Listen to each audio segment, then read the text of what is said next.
Zach Servideo here from Boston Speaks Up. I'm here with Nick Cicero. He's a media entrepreneur, an analyst. He's a friend. And Nick, why don't you just ground listeners in sort of your present day reality, what you're up to, and then I think what's going to be super interesting for folks is sort of like how you got to where you are and the journey that you've been on. But really appreciate you joining us today. Thanks, Zach. It is great to be here. First time caller, long time listener to Boston Speaks Up, and it's excited to be a guest today. So as you mentioned, I'm Nick Cicero, and today I work as a consultant, an advisor, and an investor to lots of early stage and growth companies, really helping all across the board from getting them off the ground and launched to established companies who want to kind of expand their presence in the market. I've spent more than 15 years in the space myself. I'm one of those folks that kind of came up as social media was just starting to become a discipline. But over the last 15 years, I've spent a lot of my time in media and advertising and in technology startups all across the space. And then as an entrepreneur myself, which I'm sure that we'll talk about a little bit more. Cool. Yeah, I want to talk about sort of the journey you went on because I've known you for a better part of a decade. There's a number of different reasons why we would have always met. We kind of were in the same orbit. Different people introduced us at different points. We had chances to meet through investors, et cetera.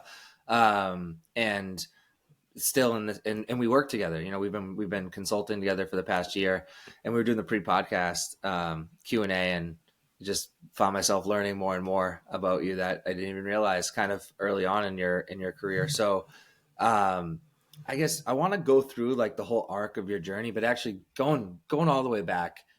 Talk about your upbringing, because one thing that I admire a lot about you, and it was apparent to me in the mid 2010s when we really started to like collaborate and get to know each other. And it's apparent to me now that you're a man of action. You don't mind rolling up your sleeves and doing work.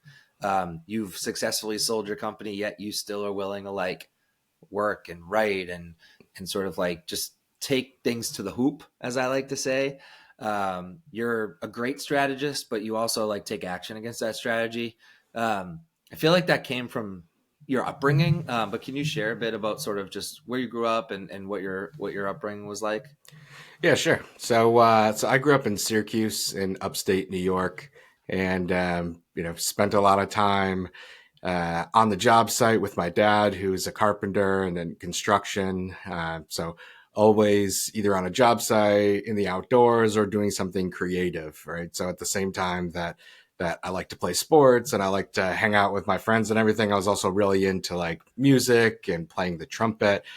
So I started playing trumpet when I was 7. And, that ended up kind of taking me all the way through college, where I ended up studying music education as an undergrad.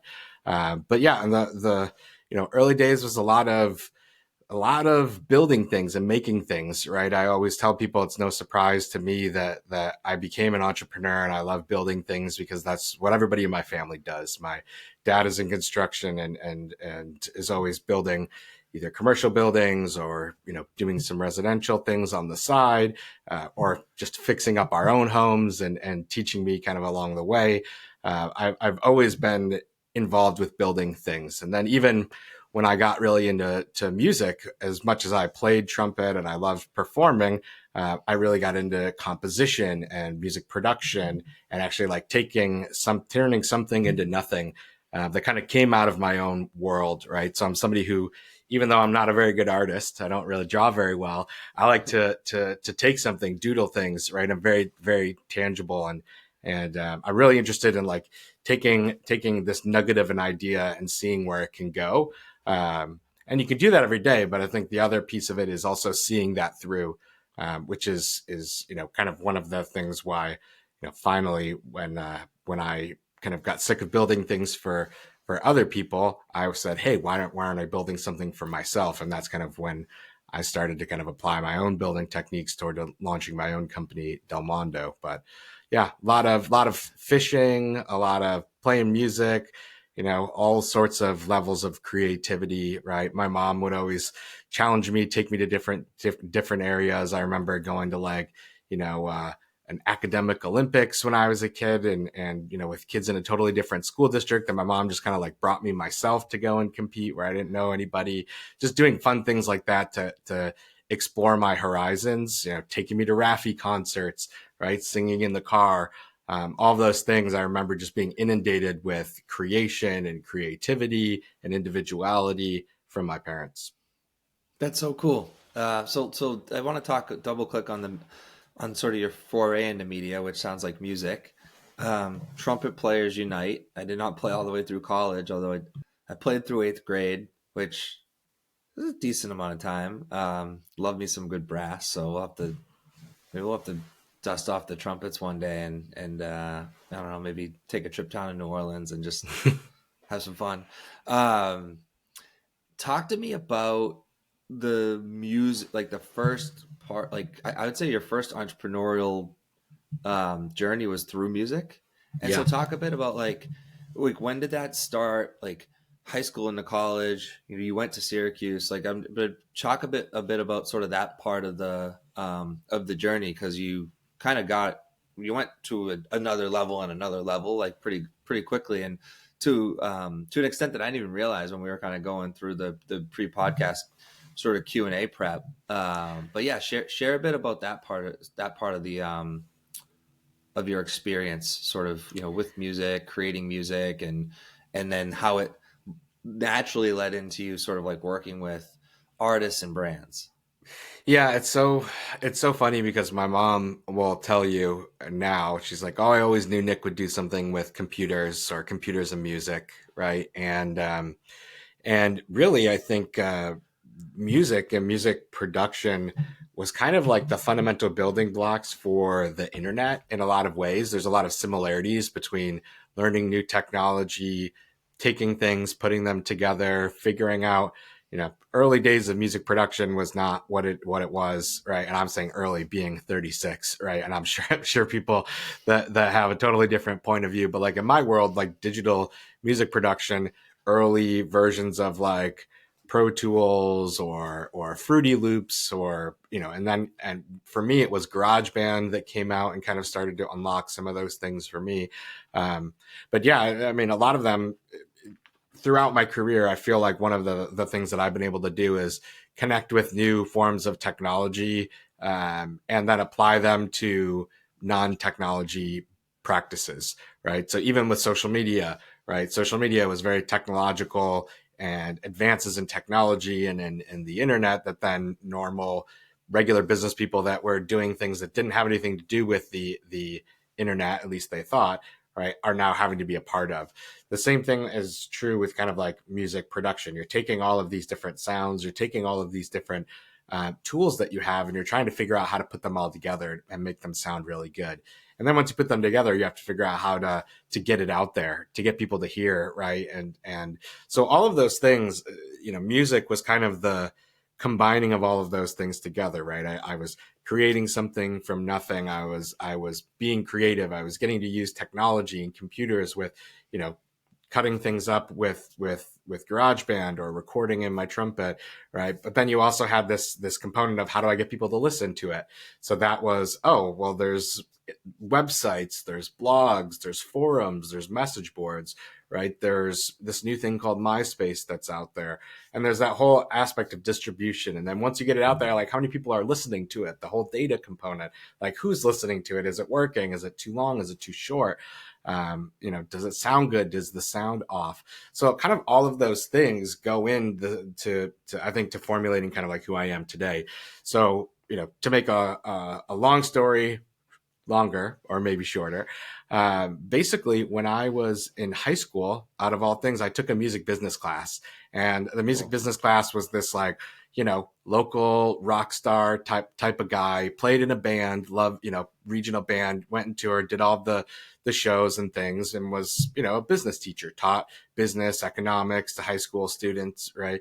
And he came in with this music business class. And in that music business class, they taught us how to learn the basics of Photoshop.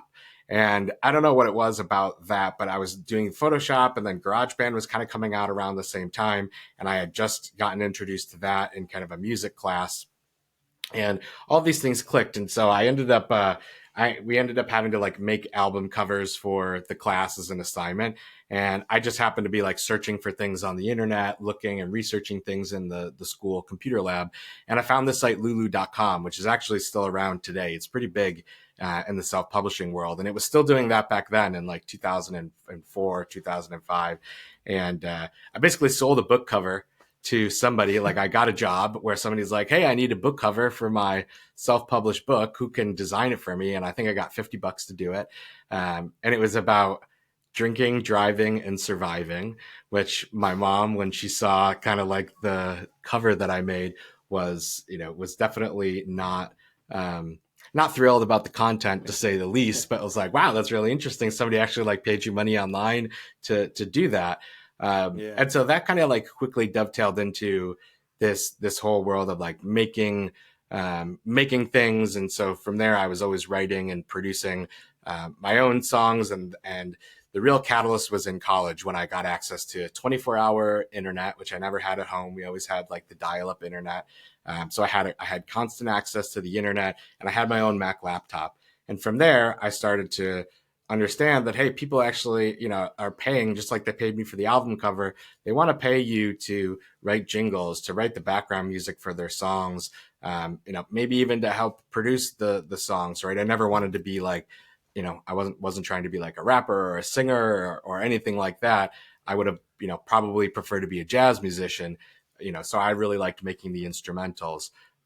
So when you have a lot of time on your hands as a music student, going to college, having a good time, working on your craft, and you have 24-hour access to the internet and this brand new thing called MySpace and Facebook that I just launched the first year that I was in school, all of that led to this world where I just started to like find and meet people online and upload my music, which I was now able to do because I had this connection from college, from the college internet, and started to charge people money to make jingles, to make background music. And, by the end of my freshman year, I realized like, hey, I think I can make a career out of, I would say, like doing something on the internet. It wasn't quite marketing yet, but it was at that point selling music, but I was obviously marketing myself. So that's kind of like the early formulation, early days. And that was like 2005, 2006? Yeah, 2004, 2005. 2004, 2005. So that was like, you were a couple of years behind me. I remember like sophomore year, it was 2004, 2005 for me. And Facebook was just introduced to Boston University's campus, but it was still like just being introduced to campuses. And MySpace was definitely still the key player for folks that were really like trying to build media, like build media IP, kind of like connect. I don't like talk like that, which is probably fair to say, right? So like at that point in time, MySpace was more where you can, and it was a little bit more music, inclined, musically inclined, right?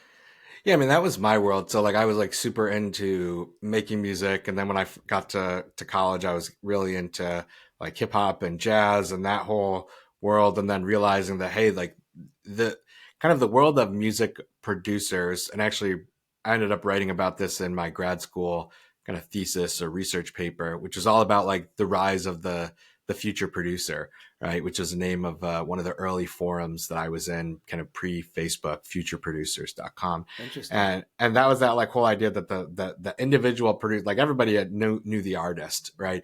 But how many people actually like knew about the people that were behind the boards, right? Like maybe like the really, really nerdy music people, but like not the mainstream consumer, right? Especially in the world of like pop music, hip hop music, and obviously younger generations always forget the older stuff. So thinking about some of the most legendary producers like Quincy Jones and stuff. So you don't always learn about those things at young ages when you're a dumb college kid. But now this new idea of the producer was coming out. So like YouTube was coming out. I remember YouTube, I think, came out in my freshman or sophomore year of college, and there were people that were uploading videos of themselves making beats and putting them up on YouTube. And I remember distinctly telling my roommate, like, man, there's going to be people that are just going to blow up because they, are putting all these videos up on YouTube, and people are going to know who they are, and that like they're going to get famous just by doing that. Like you could see that. You could see the future unfolding Yeah, based like I on could that. see Yeah. that there were tons of people that were competing to try to be, starting to want to be known for themselves as a producer, right? Like I make Hmm. music and I sell beats to rappers, or I, Yeah. produce platinum records with songwriters, singer-songwriters, right? And all these things but they were starting to take credit for themselves and build their own personal Hmm. brand. And that's the other thing, obviously, I think that we've seen, um, without like going down a rabbit hole, like the concept of the personal brand in the world of constant publishing, it's something that's drastically changed over the Yeah. last, you know 20 years now, right? And I guess it's 20 years, right? 2024, 2004. Oh boy. Yeah. Yeah. um so, I mean, so yeah, like since I've been doing this for 20 years, that was something that was just starting to me to feel like that was coming out, was like, hey, individuals were going online, they were building up their personal brands in a way that was, new. And then for me, I was hyper focused on music production, so I saw Right. every aspect of that as it kind of grew. Yeah. So talk a bit about some of the like the clients that you kind of had early on when you were working with, where you were sort of like a music media producer entrepreneur. Yeah, so a lot of it was selling music to like music libraries, the same way that music libraries work today, right? Hasn't really changed. It's just, it's about finding the connections, finding the people, and then having good enough music and a diverse range of music that fits in a catalog. So once again, I got introduced through to this company Howcast, that was like one of the early YouTube MCNs, which I didn't even know that was like a thing at the time, but they were really Right. early on starting to make money in like 2006, 2007 from Oh, that's YouTube, early because like us media nerds know the MCN's craze was from like like early 2010. 2010s. Yeah. Exactly. And this Yeah. Howcast, this was probably like 2000 and maybe 2007, 2008, I guess I So would two, say. 3 years ahead of its time. Yeah. Yeah, and they were really early. They were from New York, and they were like, "Hey, we're making this giant website with all of these how-to videos, how to do all sorts of different things." And so I started to make a bunch of, sell them a bunch of background music. And then I met a few people that had these music licensing libraries through MySpace. And a lot of times, like people on MySpace, if you remember, like MySpace bulletins, that was basically like Twitter before Twitter. People would just throw out random things inside of MySpace bulletins, and there'd be just like a giant list of basically like new posts that people were pushing. Not quite a Yeah. forum, because there wasn't like really that depth of conversation, but they were just Yeah. like a bulletin board. Yeah. So I would like respond to tons of those, and some of them were total, scammers, and just like everything you've ever heard about the music business, the traditional scams. But then, a couple of those people broke through. I got my music placed in a couple different music libraries, and then all of a sudden it started to go on TV shows like American Idol or Dog the Bounty Hunter, or there's this one cool show on A&E that I think I did the most music that in my career on like one single show, was this show, like reality show about prison police, about like what it's Hmm. like to be a corrections officer, what it's like to be working in the prisons. And I placed like a bunch of, they had some like grimy hip hop music in the background. So I had some good beats that fit that. Um, Nice. yeah. And so, and then just a couple other random things. Like from there, I started to network and branch out. I realized that, hey, like there's this, this is going to be a thing. I don't know if I'm going to just be a teacher. So like my little brother's friend from the hockey team, his dad ran an Was ad there a agency. point, sorry to interrupt, but was there a point where you were thinking you might be a teacher? Yeah, I mean, I started Yeah. school as music education, and it was Okay. basically my junior year, and I started to get really like through music production. I started to learn all of the other things that come with the internet and social media. I taught Hmm. myself front end, HTML and CSS, so I could make dope animations and graphics on my MySpace page, and then I actually like ended up doing that for other people and making some money doing that, right? And I really liked blogging and writing, and I had taken on a journalism minor, and so I was like really into like covering the news and the media. And I worked at a Gannett newspaper as an intern, kind of like starting to take a lot of these things, instead of just doing it with music production. I was starting to like apply all the stuff I was doing to other disciplines. So when I worked at the Democrat and Chronicle in Rochester, we built a social networking website basically for Rochester area students called Rock Loop. And like some of the people that were part of that program even have like gone on to do really awesome stuff. There are like a lot of really good people that came out of that Rochester area during the same time that I was in school at some of the different colleges that were there. Um, there's like Alex Fitzpatrick, who's really, he's kind of like blown up. He's, I think he's at Axios now, but he was at Time. Mm-hmm. David Spinks, who's like probably one of the world's leaders and most knowledgeable people in community building. He went to a college that was, kind of just 45 minutes down the road from mine in the Rochester area. And we all kind of like were working on similar projects at different kind of like same times and doing these types of things. So everybody that's worked on these programs has gone on to do some like pretty awesome stuff. And that was that point where I realized, hey, I love teaching, and I actually taught music in grad school, and I teach today, and I'm a professor. So I've never stopped being a teacher. I just realized I don't know if I want a teach at 21 years old to walk right out of college and walk right into a classroom and have that be my profession. I was getting a lot of traction with this internet marketing, music hybrid worlds. What shape, what job is that going to take? That was what I was still figuring out. But there was that moment in junior year where I was like, listen, I'm going to drop my education requirement that comes with a whole bunch of, state certifications and all that other stuff. And I just really leaned into this new media. And then pretty much from there, I started to like basically build my own curriculum in college. So my program was super supportive of me, the music program. They were thinking about a music business degree. So like when they saw somebody like me having such success, I think that gave them a lot of confidence to move ahead with that music business degree too. And they like helped me out. They like introed me with different people that I've met over the years that then, so they were like really supportive of what I was trying to do. And then, so that was kind of like ultimately it kind of came to a head, and that's how I ended up getting to Syracuse. Was I knew about Syracuse. My private trumpet teacher taught at Syracuse. I took lessons there when I was in high school. But I read this book, Hey Whipple, Squeeze This, and I was really struggling to figure out like, what do I do next? And what am I going to graduate with? I have this degree in music and journalism. I have my own business that I'm doing entrepreneurially on the side, but I didn't really know what that, to me, it was kind of like, hey, you're in college, you got to go and get a real job, right? So I started to learn more about like who's can be like this music guy, marketing guy, and I learned about what a music supervisor was, and I learned that there were people like in ad agencies that would pick music, right? The people that were hiring me with some of these jobs. I was like, well, don't you have a full-time job? How do I have your full-time job? And then I read that book, Hey Whipple, Squeeze This, and then that led me to Syracuse, which talked about how great of an advertising school that Syracuse was. And so by the time I applied and got into grad school, I went right from undergrad into the grad program at Newhouse. And this is when like social media was now a thing. It was really like becoming a business discipline.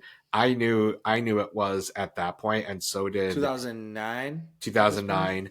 Yeah. 2009. Yeah. And the world knew that social media Twitter's was popped now like off. internet marketing was a thing in the 2000s, right? Well, 2010s was social media marketing, and that's really when it started. And so I went into Syracuse kind of in this my professor described it as like a creative tornado, where it's like I have all of this stuff that's happening because I'm so tapped in to these new social networks. I was really early on Twitter. And then you go into like a traditional ad program, journalism program like Newhouse at this like really critical crossroads. And so that basically catapulted me. I kind of dropped the music production, even though I always have been worked on it. And I said, hey, this is my focus, is like really being this expert at combining these new tools and technologies and applying them together. And it's going to be creative. It's going to be advertising, content-y. I don't know. And this is what I'm going to go with. And that's kind of when I went into Syracuse. And when you went to Syracuse, I feel like you things kind of went to another level. You had obviously a top media school that you were in, a great network. I like the word tornado. so you had this sort of like, this confluence of things that was all just like happening in your life, but also in the world. Social platforms had emerged, like now Twitter's emerged, YouTube's now established, more MCNs are popping up. Um, when did like was it when you were at Syracuse? Like when did you get involved with like live fire, or was there what was like a stepping stone toward live fire? Because like I'd be curious, like a lot of the experience you had there, it's so interesting that that playbook that started to play out in the early 2010s. It's a prudent playbook today for sort of how to engage with your communities and leverage analytics from your communities um, to create, more appropriate social engagement where, brands and influencers or artists or celebrities are sort of like coalesced together.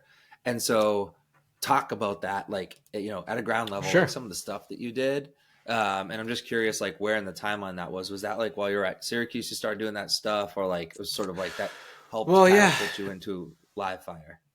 No, so after grad school, I worked basically as I was looking for jobs as a strategist, or I applied for copywriter jobs, but like strategists always seem to be a really good role for me, building the strategy coming in. Like copywriter almost seemed a little bit more of like too almost too repetitive in certain ways, even though I do like it. It's just I like the big picture. I like being able to kind of like set the whole vision. And so after grad school, I worked in a few ad agencies, kind of doing social media strategy, digital marketing, web strategy, kind of, in that role. Social strategists were just starting to become a thing. So it was kind of this hybrid digital marketing role, especially in a regional ad agency. And I worked with some pretty cool clients like Extreme Makeover Home Edition, Subway, Zapp's Potato Chips, Dirty's Potato Chips, fun stuff like that. Winn-Dixie, the Jacksonville Jaguars, alarm.com, which ended up, getting bought by ADT, one of the early smart home devices. And from there, it was like this hybrid of digital marketing, social marketing. And in my world, it was like strategic communications on the social platforms. So how do we build campaigns to recruit and attract? How do we build applications, right? So like early versions of Facebook that you had, code that you could put on Facebook. I was really involved in building a lot of Facebook applications for clients, or, we worked with this chapstick company that gave 75,000 free soft lips to people right through a Facebook app where they just filled out their email address, right? It was a crazy, conversion, first party data grab, being able to do redemptions and giveaways. So I worked building a lot of social strategies, digital marketing strategies, analytics programs for, a lot of those types of clients. So regional restaurants, brands, quick serve, as well as, consumer brands as well. At the same time, I also joined Social Fresh. I met a guy, Jason Keith, through Twitter, and he was really leading this early charge of social media education, really informing the industry about like new trends. And so I joined Social Fresh as an editor and a writer, and I was writing all this content. I was covering the latest news and trends and updates that were happening, and we were putting on events. So I was meeting some of the best thought leaders in the world and some of the people that were on the cutting edge of all of these shifts that were happening in marketing and customer experience. Right? Everybody was telling me that, hey, you're a forward thinker. You should be in San Francisco. That's where all of the social media companies are. That's where all the startups are. So after a few years in the agency world, I ended up getting a job at Livefire in San Francisco. And, from there, they were once again an early stage startup company that was starting to build these kind of hybrid social customer engagement products. So they're most commonly known for like building comment boxes and live chat products on things like TechCrunch and the New York Times, but they were starting to expand and bring in more data from Twitter, from Facebook, that they were just getting access to, because we were starting to see that nobody wanted to leave comments anymore. Comments are a mess. So people were sharing articles to Twitter, sharing articles to Facebook, and people were commenting there instead. And so we built some of the first systems that allowed you to basically like syndicate social content onto your website in a lot of different Mm-hmm. capacities with technology. So I was working with like Sports Illustrated, AOL, Teen Vogue, right? The whole Condé Nast. So basically like any media and news or outlet, we were basically building these on-site / social experiences. I was, kind of building with some of the early versions of Twitter's API, with Facebook's open API graph, which was like crazy when you had access. We were doing things like being able to geofence within a mile of a location, and that's when all of these platforms were overly collecting your data. So there was a significant amount of data and interest points that you could build things off of. It was kind of the Wild West. But I was working directly with those. I was going down to Twitter's offices down the street from us. I was meeting with them. I was going to meet with Facebook. We were kind of launching these new products. I got to work with some pretty cool people like All Things D. I got to go to the All Things D conference and literally was in the middle of a circle at the All Things D conference with Sheryl Sandberg, Tim Cook, Dick Costello. Tim Cook and I shook hands. He's got amazingly soft hands, but a firm handshake. It's like, so I got to really rub elbows with so many cool people, but also be involved with it. So we were building those experiences that people were like, hey, that's so cool, right? Like DeCostello would come across the field and he's like, hey, Nick, I saw that awesome Twitter wall that you guys got going on over there. That's cool. We went down to Twitter's office and hosted a Twitter wall and did an event with like Baratundi Thurston, where like I threw up a Twitter wall at one of his comedy hackathons that he did. Nice. So working in San Francisco in 2013, 2012, it's right in the moment when all of the social networks are really blowing up. And so I got to work on like a lot of cool things, but some of the things that were really interesting were like the PlayStation 4 campaign, where we were using trending data to curate all of these reviews as people were coming out as they launched the PlayStation 4, right? People were putting up their videos on YouTube with their reviews and clips and trailers, right? We really helped them embrace the creator community and say, hey, like, let's curate all of those videos up on the official launch website. Let's use the data and build trending widgets that tell people, hey, here's the game that people are most excited about in social media. Now, like, we were just doing that as engagement tools to be basically like get people on the site more, get them to be stickier, right? And same thing like with Oprah. Well, what's interesting about that, before you go to tell the Oprah one, it's using analytics, not like it's not using analytics for the sake of analytics, but it's leveraging sort of like the leaderboard concept and sort of and this was early, right? It's the wisdom of crowds, right? Like early. it's the ultimate curation, right? There's two forms of like the world we live in is all about curation. And I think that the curation is going to be increasingly important in the future as well, right? And there's only two lenses of curation, right? There's manual curation and there's automated curation, right? And you can slice and dice the automated curation in all sorts of ways. Is it personalized? Is it curated through a lens? But that is what you have. And in Livefire, we would always really lean into the two forms of expert curation. So for example, like we would build things with Sports Illustrated or ESPN or whomever, where we would pull in the tweets from just their announcers or just the top players and announcers. And that was like before anybody started to think about building that into their apps and stuff like that, because that was the relevant conversation. If you were sitting on the game tracker watching the Syracuse game on Sports Illustrated's website, like what else is there, right? Like let's put in those. So there's that level of the expert curation. And then there's the wisdom of crowds. There's the data-driven curation, which is just, let's put that out in the world and take the pulse of the world and be a mirror for the stories that the world is talking about naturally. I love that. That's a really good riff on curation. Talk about the work that you did with Oprah. Yeah.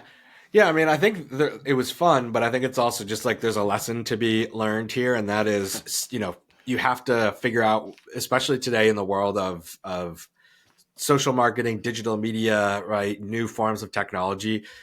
Oftentimes, like being first is a strategic advantage, and it can be like a strategic position that you have as a company, right? And one of the things that we were able to do is we happened to be working with Oprah already, getting ready to launch this live class show with her. She was going to go on tour. She was going to have a live studio audience and encourage people from social media to submit their questions. And then she was going to respond and answer people's questions, right? Live television. So, people are there, they're watching as it's happening, right? And they can participate.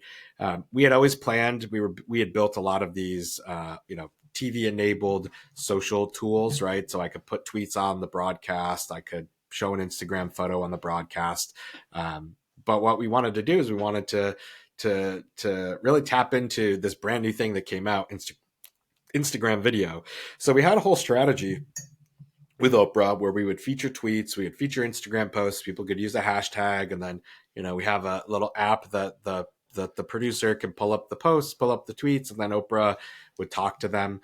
But Instagram video had just come out and it was a brand new thing. And so we thought, hey, like, what if we let people actually like record themselves asking Oprah a question, and then we could, send them a message, get their rights, but then actually like feature people's videos on TV. What's more appealing than just seeing your name on TV? Well, that's a video of you on television next to Oprah and Brene Brown. So we were able to really tap into our partnership with Instagram and Facebook to be able to get access and build some really cool tools that would embed the native Instagram video inside so you could play it and do all of those things. But it was just like a really awesome experience to not only to be able to like technically execute a first in its kind and put the first Instagram video on television, but then at the same time, just to see the types of content that come in. Obviously, it's like very strong and meaningful. The brand of Oprah is very powerful, and the women, the people that are, in her community, that hang off of her every word, that take inspiration from her daily.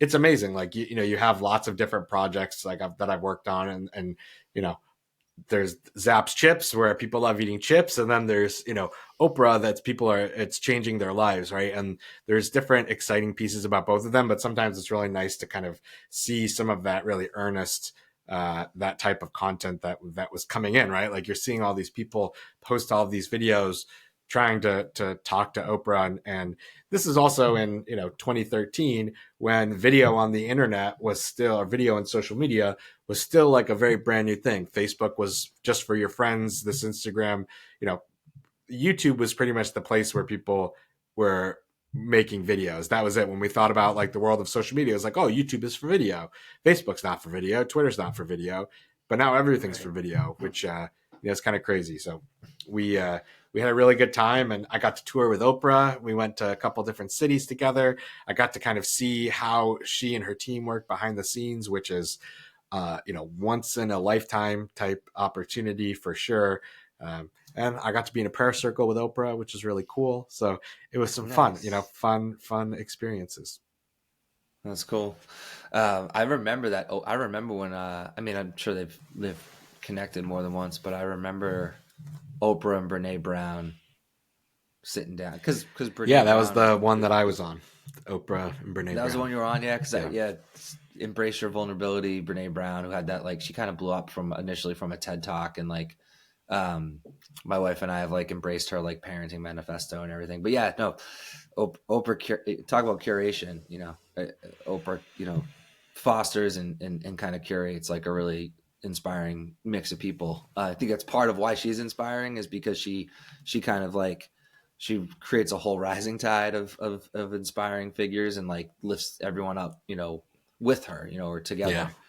I'm curious, at what point did you start to gain maybe the confidence, the desire to start your own company as you started to get successes? And talk to me, in San Francisco, New York, and like, where did when did Delmondo start to come into the picture? Yeah. Basically after, spending a few years in San Francisco, I moved to New York. I'd always wanted to live in New York City and kind of work in New York City. And I started off coming out of Syracuse. I went down to Florida, across the country to San Francisco. And I was like, hey, I'm going to come back to back to New York and see what we can do there. And I had made a lot of really good connections, and so I started working for a software company in New York, and once again, digital, social marketing, media and analytics, one of the major like social media management 1.0 tools, right? That one of those things like a sprinkler, spread fast, right? That tools that would schedule, listen, and scheduling, listening, customer moderation, right? All in one social media management service. And I was working with agencies and media companies, helping them develop social analytics strategies, listening strategies. And one of the things And that were I you was consulting? Like, what was I your was your a work I in? was I was a strategist. So I was like, Yeah, basically that's what they as it was, a strategist. I was kind of like a yeah, sales. I would say it was like a yeah, hybrid sales and success role where yeah. I had accounts that I was really developing, but it was I wasn't building product or anything. I was kind of Mhm. doing all of it, like helping really with customers. So I was really on the front lines with customers, and then with like the marketing team, helping out with the marketing Mhm. as well. Um, so after a year, as I was spending that time in New York, I was really kind of like dabbling with different ideas, reconnecting with old friends, and some people from my music world, some people from other parts of the advertising world, and a couple of things I had been thinking about as I made the move from the West Coast back to New York. And the first was just coming off of like the Oprah campaign and everything, and PlayStation, just how much video was becoming a part of the world, as in the internet and social media, right? There was this Specifically, like social, like online like video. social video, yeah, like video Yeah, on the internet, right? yeah. I guess I'd watch Netflix, and that's certainly like there was that stuff, but yeah, a lot of it was like watching videos on YouTube and starting to realize like, hey, more and more people are making videos online. Snapchat was this new app that I had started to hear about in San Francisco. A couple people were like starting to use it and play around with it, and then by the time that I basically moved to New York, I felt like it followed me across the country. And then Vine blew up as well. So like right there, when you started to see like there was Vine, there was Snapchat that was coming out, there was this really, there was this kind of new push for video driven content in social media. And the other thing that I noticed was that like the projects that I was on, um, it's really tough to get people to come and see them. Like, let's just be honest, web traffic, and it's this was 10 years ago. So like today is it's probably even harder, right? To get people on your website, to get them to stay there, to stay engaged. It's not easy, right? It's never easy. And so even though we were building like these really cool engagement experiences, like why were people wanting to be there, right? And we always, every customer, even though they would be successful, you still had to get your audience to that page. You still had to get them Yep. to that page to want to see those tweets, to want to see that trending, that those videos were trending. And that's where I started to realize kind of the power of influencers. And so I started off kind of just on the side myself, pitching a few different creators and things here or there, and almost pitching it as like publisher creator partnerships, because that's kind of what I knew was the media world. A lot of these media outlets were trying to sell branded content. They were trying to sell, Hmm. other forms of advertising. I was like, well, why don't I go get you this like person that has a lot of followers on YouTube, this person that has a lot of followers on Twitter or on Instagram? Like they can send all the traffic. Look at look at some of the examples Hmm. of X, Y, and Z thing that we've done. And I was doing that at the other company.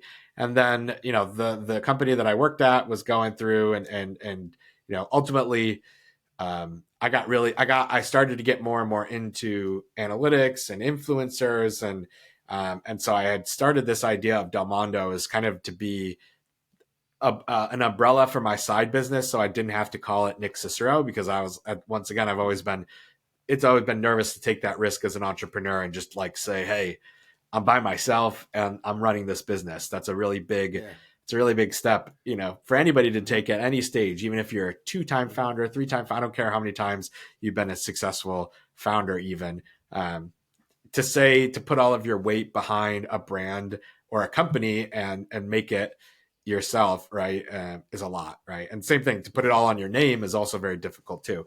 So I had this idea of Delmondo and the kind of the concept, and I was like, okay, well, let me try to do some consulting some consulting opportunities. And then I ended up, leaving Expion, where I was working, because I had been working with Jesse Redniss and David Beck, and they basically came to me and said, "Hey, listen, we're going to be starting our own consulting and advisory and VC group." And I really liked that. We had met through Twitter. We kind of had hit it off, and then David became my client when I worked in New York, so we worked really closely together for a while. And then he's like, "I'm quitting my job. I'm leaving. Blah blah blah. You should think about some of the stuff that we're doing." And then, basically, in between me leaving Expion, them leaving their jobs and starting Brave Ventures, in the middle of that, I decided, hey, I'm actually going to make a thing out of this Delmondo. I'm gonna go see. I have a couple influencers that I really believe in, and the videos that they make, and I'm going to go and pitch that. And I'm sure that I know people in other agencies that are going to want to work with these new influencers as well. This is kind of like starting to be a thing. And so I launched Delmondo in December, and in January I started working at Percolate because I needed to pay the bills. So I took a job at Percolate in New York City, literally was there for like 30 days. And Jesse and Dave, like, I got my first client, which was 20th Century Fox. And then with that, and then we had like JBL and a couple others really early on. So I think I got 3 or 4 clients that wanted us to make Snapchat videos, YouTube videos, right, with these influencers. And, at the same time, Jesse and David were like, "Hey, we'd love for you to come and work at our advisory group that we're starting. You know what I mean? Why don't you come and like think about working for us?" And they hadn't even realized that I had started this company in between. So I was like, well, actually, like, I have this company that's kind of like around influencers and video and yeah. And they're like, "What?" And I was like, "Yeah, well, I just closed a deal with 20th Century Fox and everything." And they're like, "You need to do that. So then they basically said, "Hey, we'll invest a seed amount in, kind of like a friends and family. If you come here and help us, come here and be one of the early employees of the Brave Ventures, but then we'll incubate your business. We'll put money in the business for you to hire people, and we'll help incubate you." And so that's when Delmondo kind of crossed over from just being a consulting kind of umbrella to then being a real company. Because pretty much after that, I'd already, to make a long story short, I was already hacking around when we were doing these campaigns into the Snapchat code and kind of learning what were the types of metrics that they were collecting, but they weren't exposing, right? Because there's lots of things that software collects, but doesn't always show it to you in the app. So I was looking at the things that it was collecting and so on and so forth. And so in the middle of all that, we were building this influencer, started to build this influencer platform. And they really said, like, "Listen, you have something here. You need to build technology. This is not an agency. So we'll invest in you and you can come here. But like, we want to see within 2 years, we want to see this switch to a software model."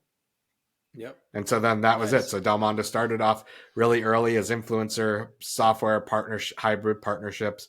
But the goal was always within 2 years to make a full move to a full software driven product, which, I drew from my experience working now at Livefire in San Francisco and Expion, working at these product and software companies where I now could go in myself and really lead building the product as a product manager.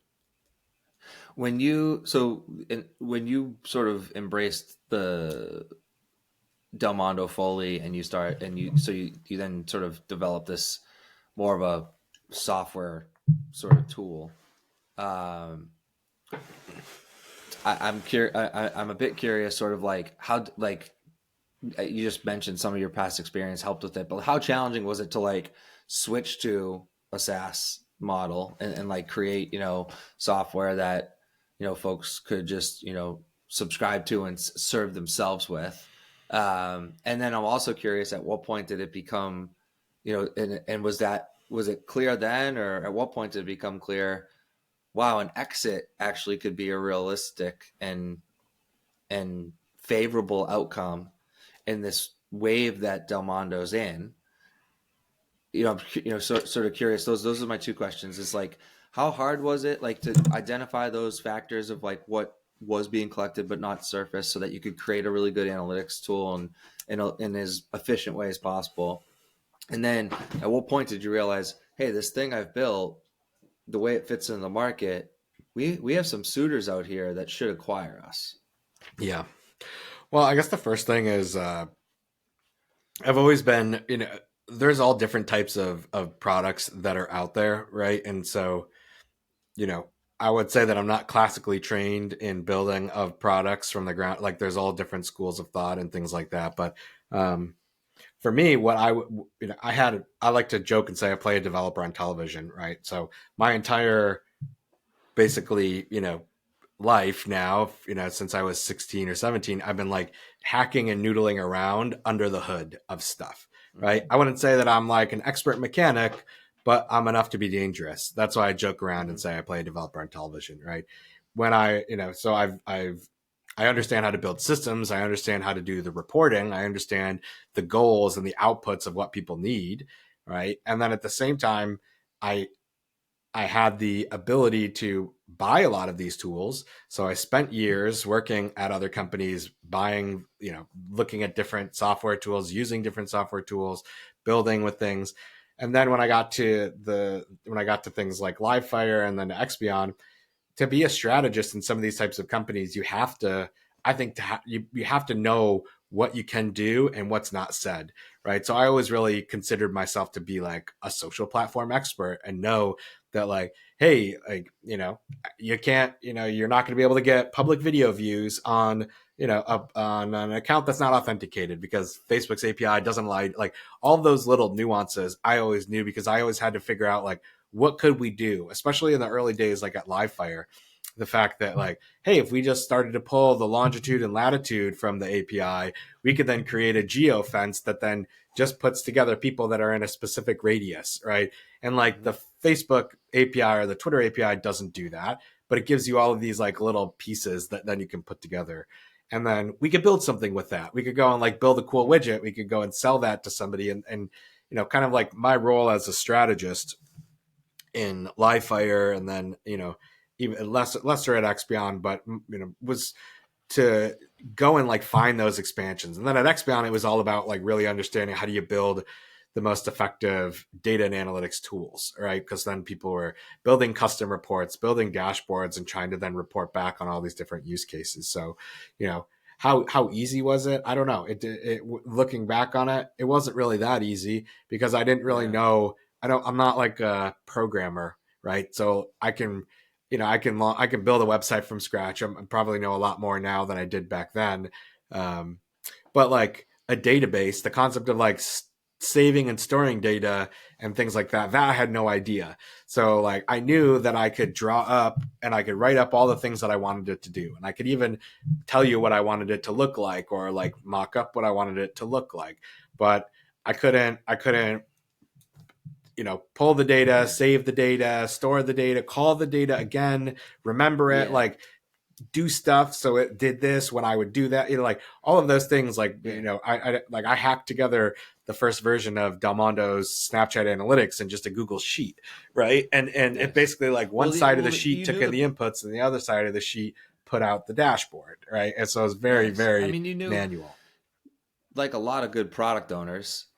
I mean, it sounds like you understood meticulously the product requirements, and you had a good command and confidence in the product requirements. You obviously needed people with certain skill sets to execute elements of the programming, but that makes sense. But yeah, the words product requirements come to mind. Just like when I've worked with good, as I work today with like product owners, realize like, you know, product owners, kind of there's a start and stop to the skill set, and you kind of want it that way. Like, there's a Yeah. certain handoff point where you let the programmers do their work.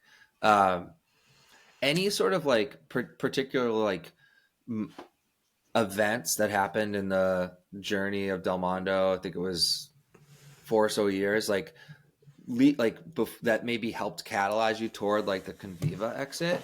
Yeah, Because you stuck the definitely. landing on an exit, and it's a lot easier said than done. Yes, that is a fact. Listen, I think to the question you asked earlier, there was just a couple things, right? Like in my mind, there were lots of small business tools that are out there, and I always focused on the biggest brands, the biggest companies, the most namiest of the name brands. So and that kind of like that lends itself to like my personality in a lot of ways to a certain, up until that moment in my life, I always loved working with the flashy brands because I felt like you'd get the biggest recognition, the widest audience, and the biggest chance for success, right? In a lot of ways. But I always really like to work with the cool name brands. Um, um, and so when we were building this as an enterprise solution, your price points are higher. You typically charge more than the average, right? So we were always a little bit higher than some of the other solutions that were out there. We didn't maybe have as many clients as the other person, although we had a lot. We didn't have as many as some of our competitors, but they were paying more, right? And we raised only a little bit of money. So we were constantly in this thing of like, hey, let's try to go get VC money. Let's go and raise more investors. But we were profitable by the end of the first year. And we basically sunk all of that profit into hiring more developers. I brought on a technical co-founder who built the first code base. And so I would say there's a couple key events. The first event was when we had our partnership, when we kind of like, I would say when we transitioned. Being the first to launch Snapchat was cool, and we definitely got some like love, but we were still kind of considered a point-based solution where it's like, oh, if you just need Snapchat stuff, you might go to Delmondo.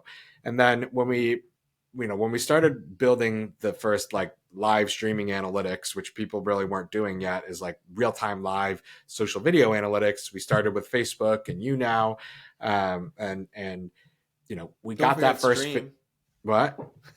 I said, don't forget Stream. And Stream. We never built the analytics for Stream, but we talked about it. But I don't think you needed to. Yeah, there was. Well, that was when. And for folks that are listening, that's true. Like, yeah, live streaming was a thing. Was like popping off. So there was a lot of players that were trying to. In 1 month, it was like Meerkat, Periscope, Stream, Facebook Live, Intense. Meerkat had 150,000 users like that, and then it bit the dust. I mean, it's hard to build a sustainable consumer-facing business of any sort. Never mind like a media platform in our very competitive attention economy. Yeah. So we had investment from, Jesse Redniss, David Beck, and then obviously Gary Vaynerchuk. So the first year was big because we were really leaning into Gary was blowing up on the Snapchat side. He was just starting the Ask Gary V show and kind of making his ascent to be, a personality in the way that he is today at a much bigger level, like the superstar style, Tony Robbins style. He was just starting. So that first year, that was at the end of the first year when we had done some of this, we'd gotten some good traction on Snapchat. I felt really good about it. But then the next year, when we launched the Facebook Live Analytics, we're Facebook's first official measurement partner for video and live video, and then had heard rumblings of Instagram stories coming out. That to me was like one of the big catalysts because now the dominoes were falling. So that would be one moment. So 2016, we basically got that Facebook partnership. 2017 was our first, I would say like one of the first major wins from like the analytics side where like NASCAR left their, one of the big competitors out there and said, hey, we're going all in with Delmondo as our sole social analytics solution, right? And that's when we started to really lean into not just social video, but then non-video content as well. So like tweets and photos and everything. So basically, we went from 2015, 2016 being all social video, July 2017 having all forms of content on social media. And then in 2018, when Cambridge Analytica hit and we actually scored a deal with Facebook. So Facebook actually in 2018, one day Facebook shut off the API with Cambridge Analytica to most of their clients, left us open with a couple areas, and then the day after cut us a check for like $250,000 for being able to provide data and insights to like 25 major sports and organizations and businesses across like Facebook Live and Instagram stories. And so, those three things happening in a row when we were able to stay in business despite everybody freaking out about Cambridge Analytica. That to me was like, okay, now we have something where, we're in the millions of ARR that's happening right now.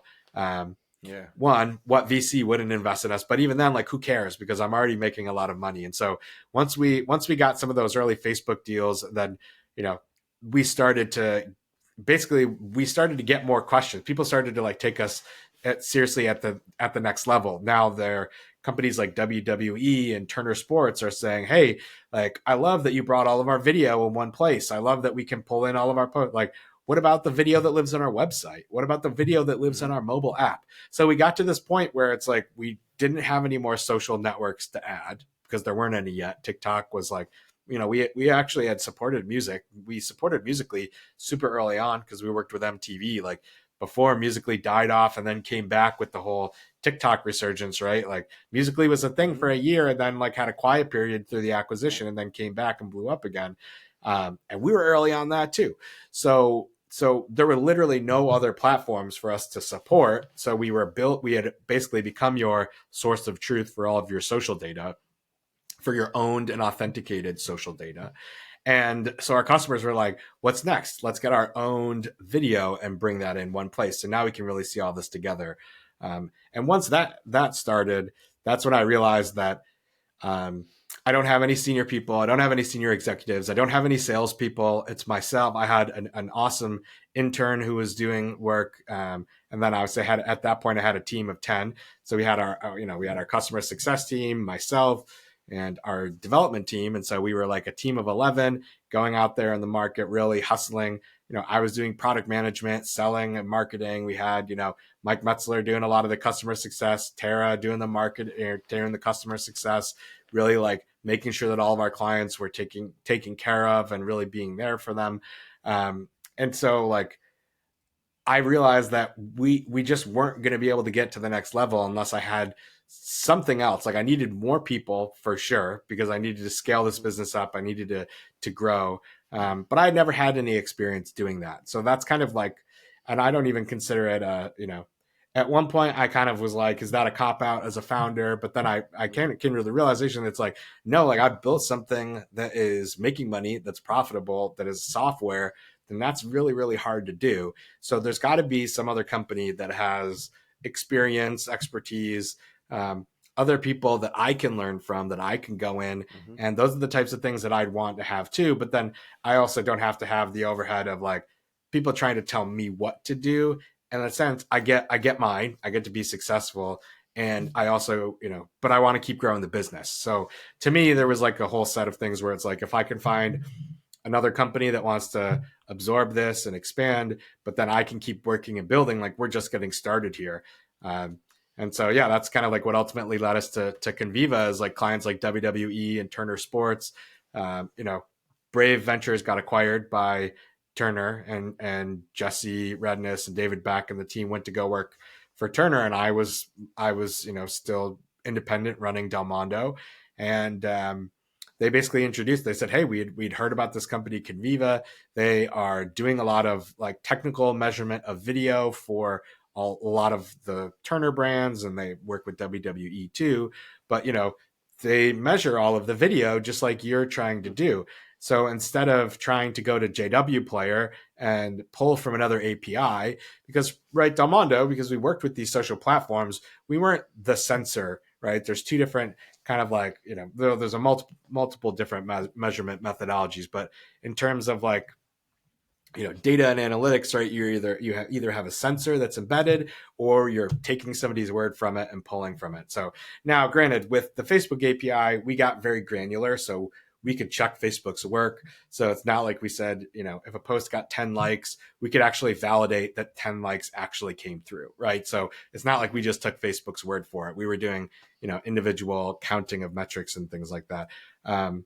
But it gets a lot harder the more you go. And so Jesse and David had recommended that if I'm going to, build owned video, like all these clients are asking for, that we don't go and build from an API again. We go with somebody else where we actually build the code, the sensor that lives inside of the application.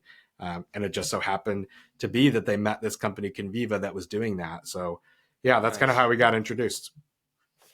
Cool. So then you get introduced, and what was it like to go through the acquisition process? How smooth or elongated did it become? And then curious kind of what it was like on the other side.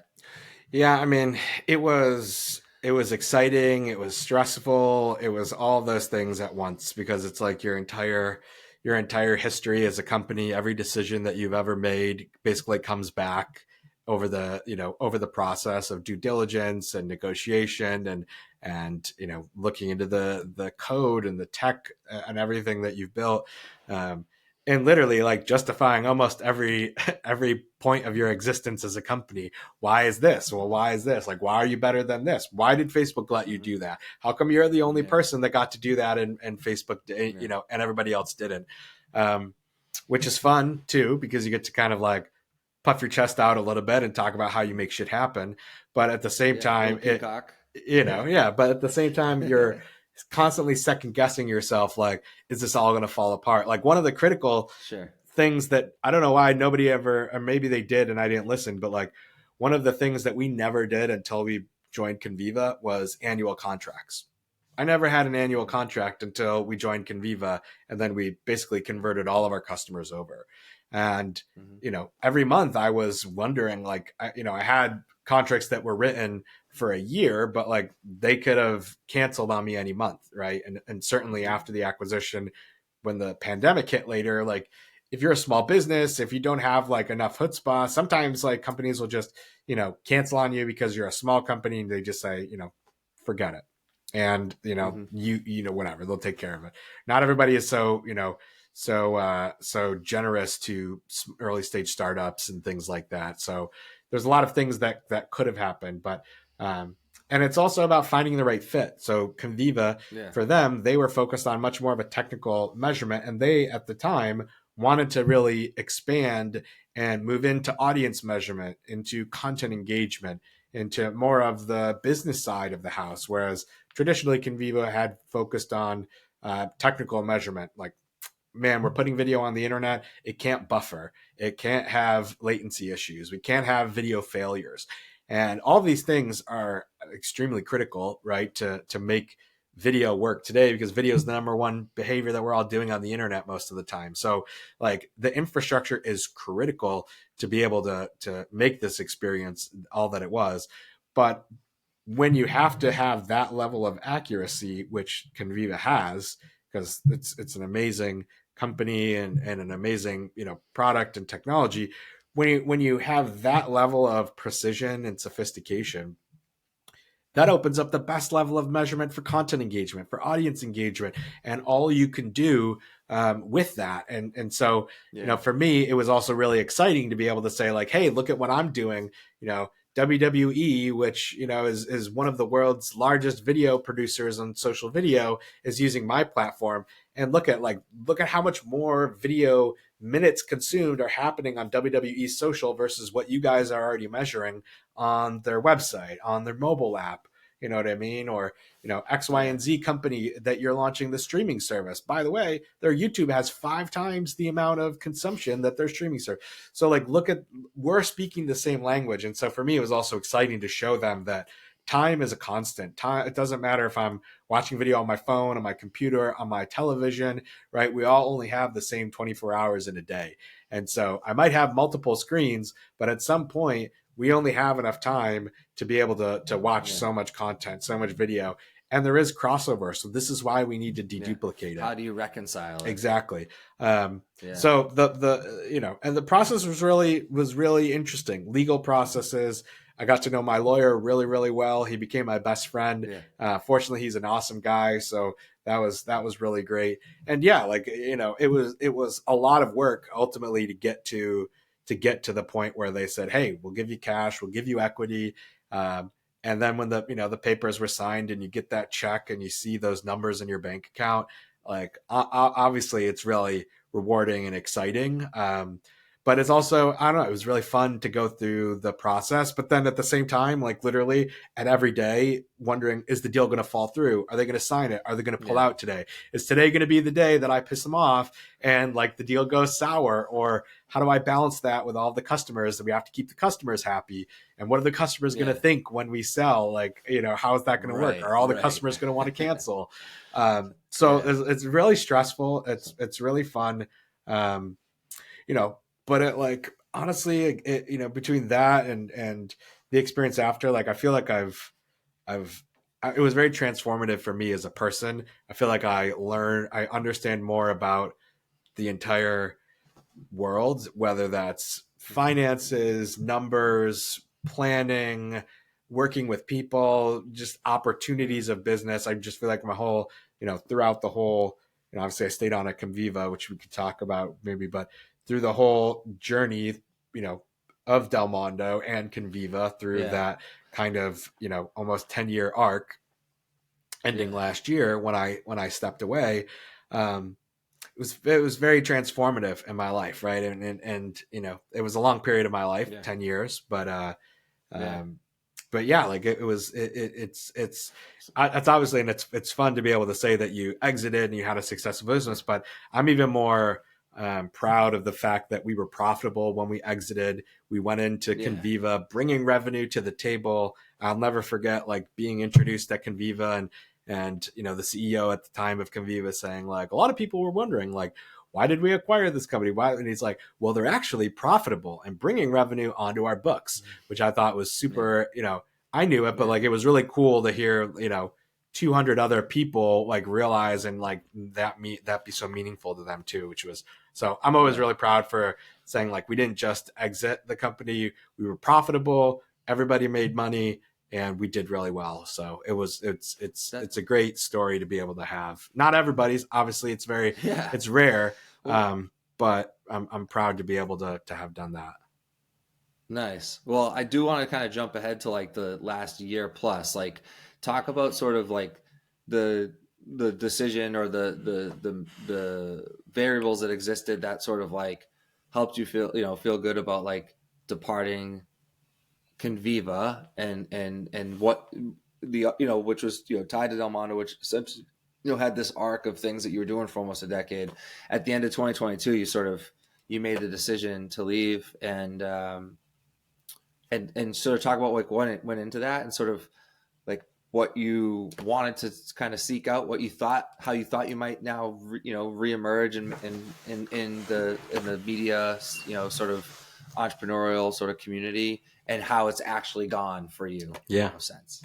Yeah, I mean, like every founder journey, it has to come to an end at some point. And I was already fortunate enough to have one chapter ending, right, with that successful exit.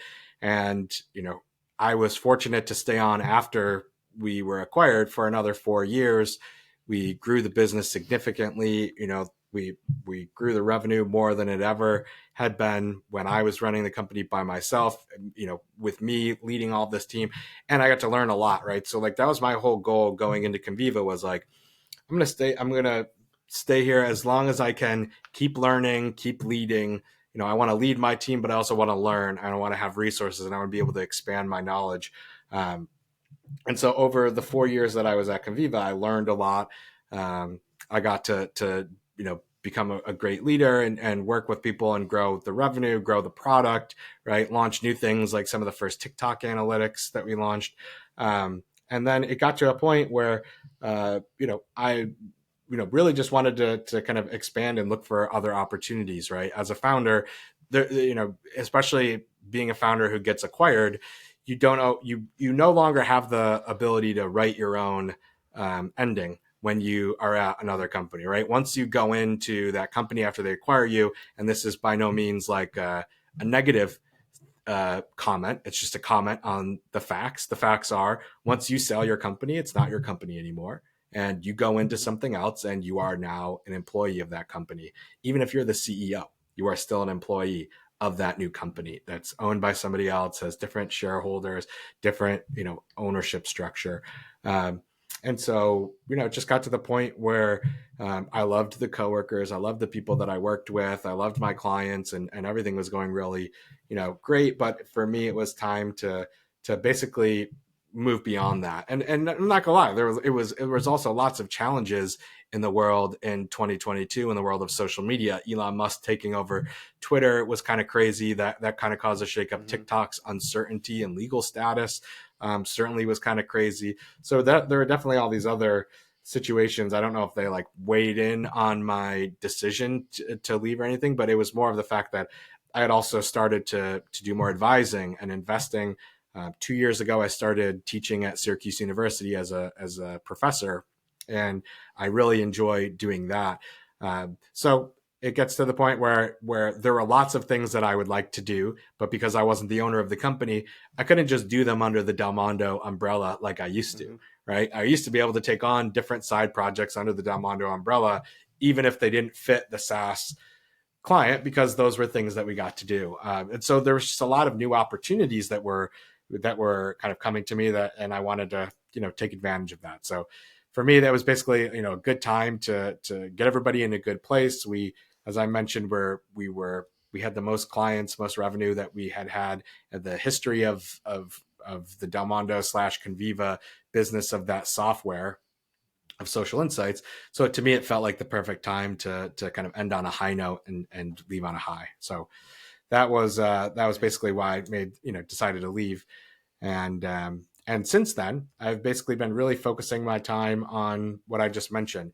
So leaning into, go to market and growth consulting with companies, helping with strategic planning or execution in certain components, doing a lot more advising of early stage companies. So I work with companies like Gondola, that's like a next gen creator platform for portfolio, kind of like a LinkedIn meets IMDb for the blue collar creator economy that's out there. I work with another company, Squad, that's all about combining QR codes and customer engagement applications inside of stadiums or in arenas and mobile apps with a lot of sports teams and leagues. So they're doing really well. They're, once again, kind of an independent, small, scrappy startup that's doing really well. Others, I just joined Verse Fantasy, so a fantasy gaming.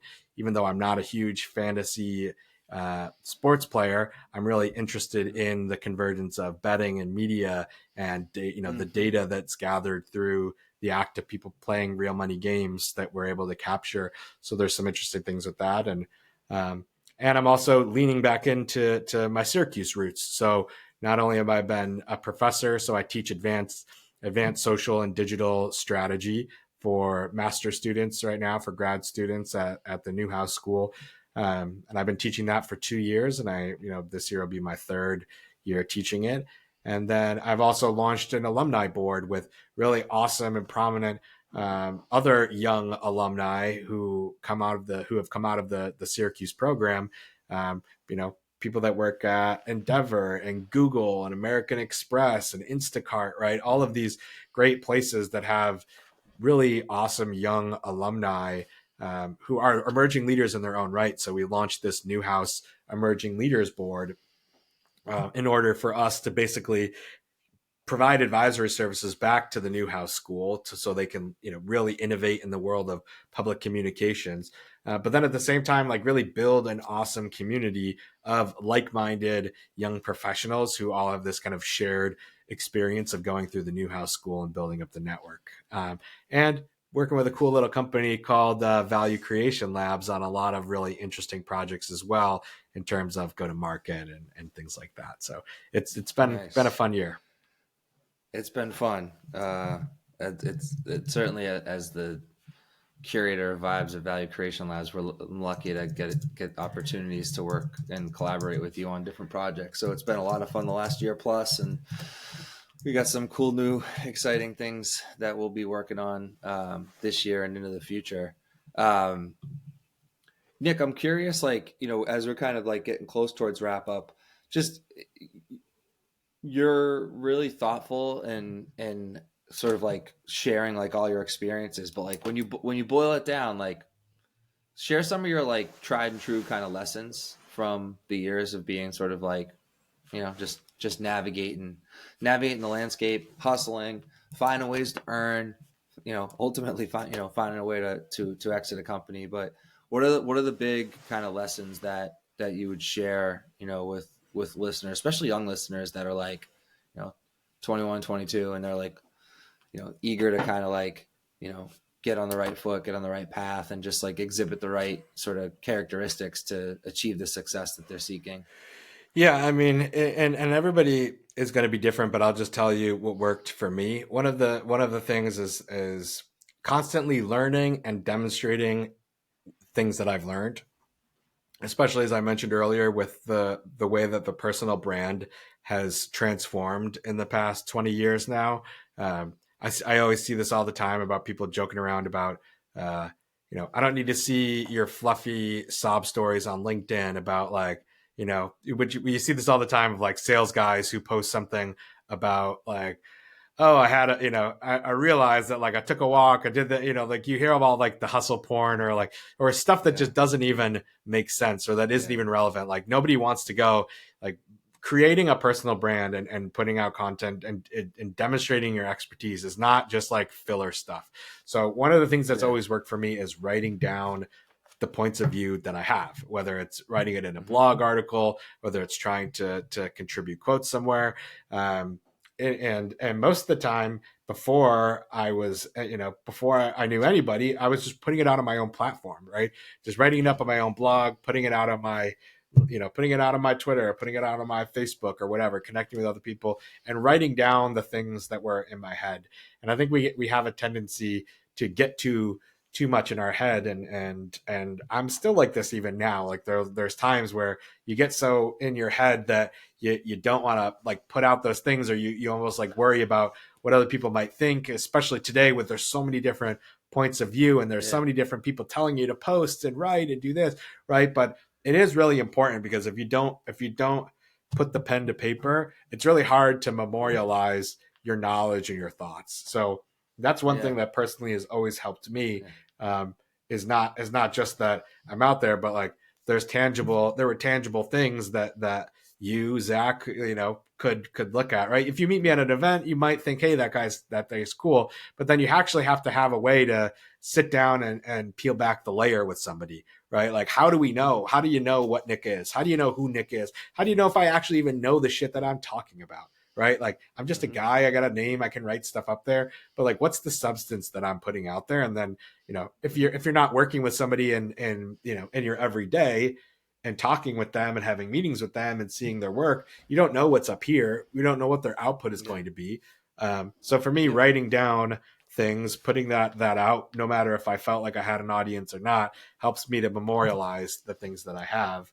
Um, and then, the other thing that I would say, just like more of a practical thing as it comes to like the world of startups and marketing is, and startups and growth, is like, one is most companies can be a lot scrappier than they really are. But there's a point where you can become too scrappy, where you as a founder like start to scramble all over the place, right? And so it's a really delicate balance for being able to know, what point am I scrappy and lean, what point do I need to go out and hire people, right? Like in my world, I Yeah. focused on the things that where I was really good at. I was good at Mm-hmm. creating content, marketing, like going out and finding press, especially about a topic that I believe in and I'm working on, building the product.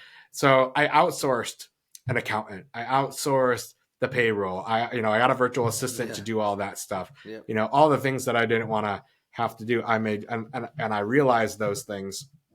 So that's the other thing, is that really, if you're young or any age and thinking about going into a startup, one is like, be scrappy because you don't want to waste your money, right? So outwork everybody until you can't until your time in your day is no longer earning the, when you hit your diminishing returns on your time.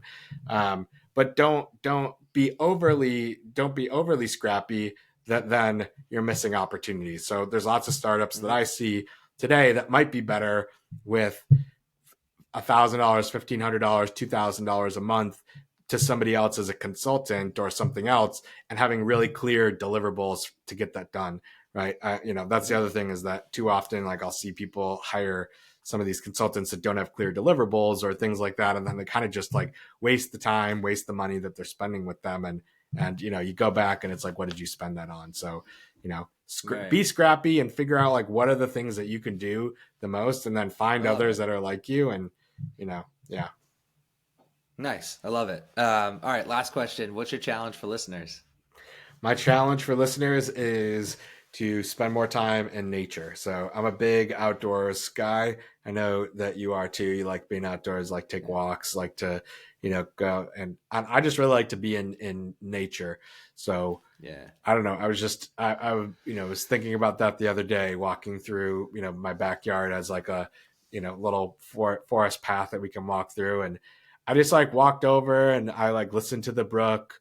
I, walked over to the side of the pond and I noticed that there was a giant stick blocking like the babbling brook. So I pulled the stick out, I reached in and I pulled the stick out, and then all of a sudden, like the brook is babbling once again. And just like thinking about nothing and just stopping and just being around. Um, I think it's just really important, right? You can do so many things, I agree. and so that's the challenge. And I think it hopefully helps you recenter yourself on what is really important. Because if you have this day and you have who you love around you, everything else, right? Like unless you have to go into a job and you have people who love you. You have, we should all be more thankful and grateful for the things that we have today that we've already worked to achieve. Instead of always thinking about what's the next thing. And so I for me, that being outside and being in nature helps me to appreciate, because I didn't have that freedom at one point in my life, and I didn't have the ability to be able to step outside of my own, backyard, or never did I think I would be able to have my own house, or, so selling the company is great and everything, but the fact that I'm now just able to be outside of my own backyard of a house that I own is just as fulfilling, if not more, than having sold my company in a lot of ways, right? And I feel I reflect on that by just being outside and in nature.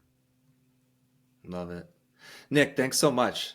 I for a while I've told you I want to do episode 100 with you, someone that I consider close, like a brother. And I like this because we didn't even appreciate you. Yeah, there's so much more that we could have gotten into. There's so, what I mean? Like, I actually, before we kind of like end it here, I'll just say, like, I think that you and I have like a potential kickoff to another, another channel on the Boston Speaks Up podcast network, where maybe we talk about, like startup and media, like media trends and whatnot. So sure. I want to take that offline and talk to you a bit about, like, sort of talking about the trend spotting we're seeing and how, like, we're thinking of ways that companies can navigate like what's ahead of them. I think there's a lot more for us to discuss. And hopefully, we'll see what the reception is from this, but I bet there could be a unique format for you and I, even to maybe get something going. That's just something that's been in my mind, but kind of going through today just helped reaffirm. But yeah, I really appreciate you, and looking forward to continuing to collaborate and also just see what other heights you soar to in life. Me too. I always appreciate you, man. And I love that you do this podcast, and I love all the guests that you've had on. And yeah, I like that it's a totally different, really peel back the onion, as I said before, and get to know kind of the person behind the name or behind the content that you see out there every day. And it's just nice to get to know people at a more personal level. Right on. Well, thanks, Nick. Cheers, Boston.